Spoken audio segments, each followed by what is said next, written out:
But আমি এই জায়গাটিতে একটি কথা বলতে চাই যে দেখেন, আমাদের বিগত সরকারের সময়ে ক্রিকেট বোর্ডের নির্বাচনে যেভাবে সরকারের পক্ষ থেকে সরাসরি হস্তক্ষেপ করা হয়েছে সেটা আপনারা সকলেই জানেন, এবং সেই সময় আমি নিজেও এ বিষয়টি নিয়ে কথা বলেছি বেশ কয়েকবার। বাট আমার কাছে আমরা দায়িত্ব নেওয়ার পরে যখন আমাদের ক্রিকেটের সাথে যারা সংশ্লিষ্ট তারা যেভাবে ক্লাবগুলো থেকে একটি অভিযোগ এসছে, বিভিন্ন জেলা লেভেল থেকে অভিযোগ আসছে, সেই অভিযোগগুলোকে আমরা আমলে নিয়ে আমরা একটি তদন্ত কমিটি করেছি, এবং সেই তদন্ত কমিটির প্রতিবেদনের জন্য আমি অপেক্ষায় রয়েছি। সেই প্রতিবেদন আসলে সেটি যাচাই বাছাই করে এবং আমি আইসিসির সাথে কথা বলি পরবর্তী সিদ্ধান্ত নিব। বাট এর আগে এই বিষয়টি নিয়ে আমার মনে হয় যে আর কোনো কথা না বলাই ভালো।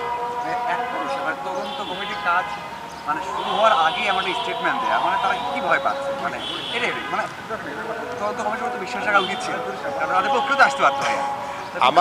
আমি আসলে যেটি আমি অলরেডি বলেছি, তদন্ত কমিটিকেও একটি নির্দেশনা দেওয়া আছে ক্রীড়া পরিষদের মাধ্যমে, যেটি বলা হয়েছে যে শতভাগ এই যে নির্বাচনের সাথে যারা জড়িত ছিলেন, যেমন নির্বাচন কমিশন ছিল একটি আমাদের, তাদের সাথে কথা বলবেন, আমাদের বর্তমান ক্রিকেট বোর্ডের প্রেসিডেন্ট বা যারা ডিরেক্টর হয়ে এসছেন তাদের সাথে কথা বলবেন, আমাদের বর্তমান যে ক্রিকেট বোর্ডের সিইও আছেন তার সাথে কথা বলবেন, এবং বিভিন্ন জেলা থেকে যে আমাদের ডিসিরা যে কাউন্সিলর পাঠিয়েছেন সেই সকল জেলা প্রশাসকদের সাথেও কথা বলার নির্দেশনা দেওয়া হয়েছে। এবং যারা বিভিন্ন সময় আমরা দেখেছি যে জেলা প্রশাসক একবার একটি আপনার কাউন্সিলরের চিঠি পাঠিয়েছেন, পরবর্তীতে আবার আরেকটি চিঠির পরিপ্রেক্ষিতে তারা সেটিকে চেঞ্জ করে আরেকবার কাউন্সিলর পাঠিয়েছেন। এই যে একটি অভিযোগ, এই যে একটি প্রশ্নবিদ্ধ যে বিষয়টি আমাদের সকলেরই নজরে এসছে, তো আমার কাছে মনে হয়েছে যে এই অভিযোগগুলোর একদম নিরপেক্ষ তদন্ত হওয়া উচিত, এবং সেই তদন্ত হওয়ার পরিপ্রেক্ষিতে আমি আশা করি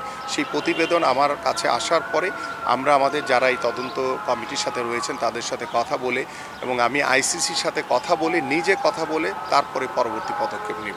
আমি ইতিমধ্যে এই বিষয়গুলো নিয়ে কথা বলেছি যে আমাদের বিশ্বকাপ ক্রিকেটে কেন আমরা খেলতে যেতে পারিনি বা কেন আমাদের ক্রীড়া কূটনীতির অভাব কোথায় ছিল, আমাদের এই বিষয়গুলো অবশ্যই খতিয়ে দেখা উচিত, এবং এটি নিয়ে আমি হয়তোবা ঈদের পরে আমি একটি তদন্ত কমিটি করে দিব, এবং সেই তদন্ত কমিটির পরিপ্রেক্ষিতে আমরা পরবর্তী ব্যবস্থা নিব। এবং আমাদের কাছে মনে হয় যে ক্রীড়া কূটনীতিটি আমরা আরও বেশি জোরদার করা উচিত, কারণ খেলাধুলা এমন একটি জায়গা, সেখানে দল মত নির্বিশেষে কিংবা সকল রাজনৈতিক চিন্তার উপরে গিয়ে কিন্তু আমরা একটি জাতিকে এক করে ফেলতে পারি। সো আমরা এমন ভুল ভবিষ্যতে যাতে না করি, যাতে আমাদের এই ক্রীড়া কূটনীতির মাধ্যমে যাতে আমরা একটি বন্ধুত্বপূর্ণ সম্পর্ক রেখে যাতে খেলাধুলার যেই পরিবেশ সেটিকে যাতে আমরা সুন্দরভাবে বজায় রাখতে পারি।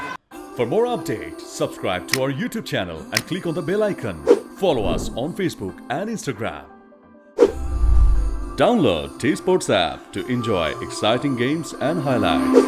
Visit tsports.com.